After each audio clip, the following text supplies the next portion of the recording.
as women and mothers, we give up a lot, and oftentimes we have to support our partner financially, emotionally, whatever.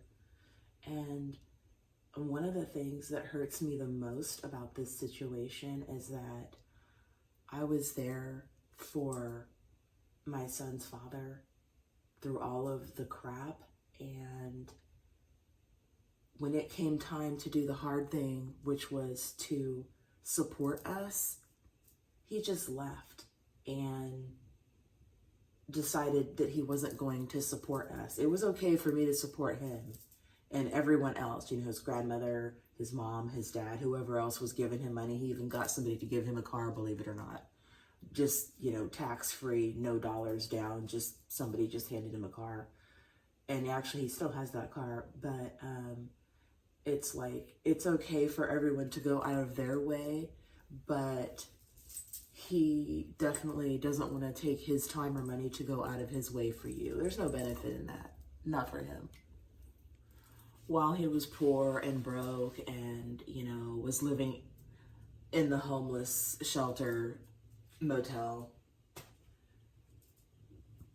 the day that he got arrested, which was the day that he almost got our son taken away, he calls me up and he's crying and all this. And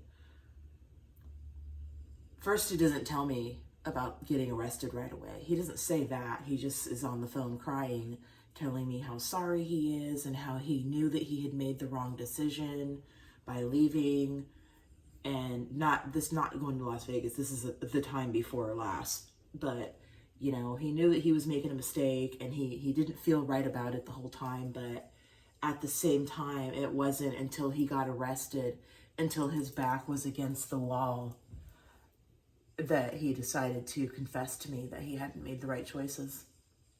And in a way, I wonder if when he got in his car the day after, or the day before Thanksgiving, when he left us recently, I wonder if he was thinking the same thing, because I know that there have been decisions that I made, and I don't live a regretful life, but there have been some things that I wish that I hadn't done. And when he walked out on us last time and tried to take my son and all of that, it didn't work. Everything that he did backfired. Every single thing that he did to try and make me be the one to lose our son, it all backfired. From him taking the action to try and get temporary custody, that blew up in his face. Then he had his mom enroll our son into a school that he didn't go to. She lied, that blew up in his face. And the reason that blew up in his face is because he got arrested. Like 2 days after he enrolled my son into this school he's not supposed to be in, he gets arrested, and then CPS comes in and opens up a referral in regards to our son. And of course, as I mentioned in one of the other videos, he had to backtrack and tell the caseworker that everything that he had said about me was a lie. And that, he was like, I'll do whatever it takes to get our son back, which he did. And he did whatever it took to get back into my good graces. I let him come back here, not just to be around his son, but I was hoping that we could work on our relationship, because, when you love someone, it's not as cut and dry as people on the outside think.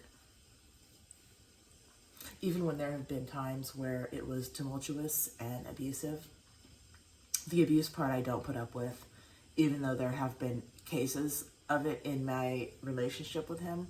It's not something that I tolerate. I don't allow him to mistreat me without something being said about it. I'm not one of those people that just sticks their head in the sand and then hopes when I pull it back up that, the coast is clear. I don't do that. I also wonder, does the money that he got, that makes it okay? That somehow justifies his abrupt escape from this house? That's the only thing I can think of. And I know it's not like something that I'm going to solve. It's just from the times before and all of the emotional decisions that he's made that have cost him either money, time, both, you to just get up the next day and leave your kid because you're going to go and party with your friends at almost the age of 45, and you're not going to help your child's mother who helped you through all of that, drug abuse, meth, cops, and all that. It's like, just run away and act like your responsibilities aren't what they are. I mean, I guess that could work for some people. I guess it works for people who have a lot of money, or who think they have a lot of money. But I can tell you right now, 50 grand isn't a lot of money, especially when you have habits like, steroids and drugs.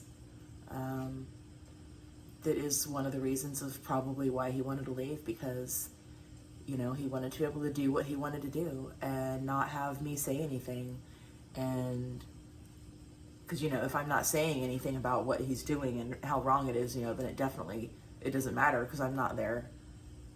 He's one of those people, and I guess a lot of people are like that it's not until they read someone else's story about what they did that was fucked up to ruin their relationship with their girlfriend, their wife, their children, whatever. It's not until he reads an article about that, or he sees someone who is going through that, then that's when he, comes to Jesus, so to speak. Not too long before he left, there was actually an article that came up on my computer about this guy who did steroids, and he actually died. He was really young. He was like 31, 30, something like that.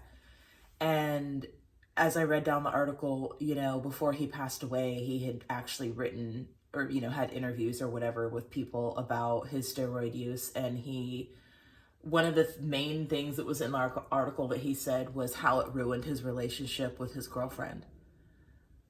So, I mean, that's just one story that someone told about how that cycling can ruin your relationship. Not only does it make you have more testosterone, which makes you, more enraged. If, you don't have any creative outlets, and like, let's say all you do is go to the gym, you're only going to be able to go to the gym so many times. I mean, you can't be there all day long, so the rest of your energy or anger comes out towards people that you care about. And we're the ones that have to put up with that. It also, being in a constant state of arousal, gives you I want to say, a distorted view of yourself. You're buff and you have, some muscles, and maybe people are looking at you more than they used to. I remember when he was on steroids the first time, one of the times I should say, he told me that, he just he gets more respect now when people look at him. And I'm like thinking, I don't really understand. First of all, he's not like a small guy to begin with. I mean, he's not like gigantic, but he's not like some tiny little guy. So I guess maybe I don't know, looks from girls was impressive. Looks from guys, I don't know, because when you do steroids, it's not like people don't know. I mean, most people, except for my brothers who happen to be very well endowed in the muscle area. And that's just because, my family, it has those types of genes. So the men, my two brothers and my dad, whenever they would do any type of physical exertion for any length of time, their body looks very muscular, and you could mistake that for them using some type of an enhancement, but it's not. And even when I was talking to him about using these enhancements, he's like, oh, I'm not like your brothers. I can't just go to the gym for a few weeks and look all stacked, And so I guess it's a pride thing. He wants to look a certain way, and he is willing to sacrifice a relationship with me and his child so that he can go and do that. And that is saddening to me, especially because he knows the result. But it doesn't matter that he knows the result. He somehow in his mind thinks he's going to bypass all of the consequences of his actions. I know a lot of women don't talk about their personal lives and what's going on in them, but I do, because what goes on in our personal lives affects everything that we do. And I'm not a pretender. I want to be a support for women out there who don't necessarily want to use their voice, but they want to know that someone else is out there who understands. And I want you to know that I understand sacrifice. I understand staying with someone who is abusive. I understand being that person's support. And it's not easy. It really isn't easy. We don't get enough credit, if any, as women for going through what we go through in order to have what we have. And that is something that is not said nearly enough.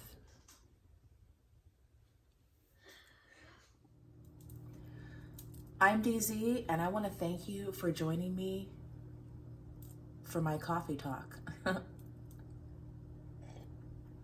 All right, you guys, until next time, peace out. We'll chit chat in the near future.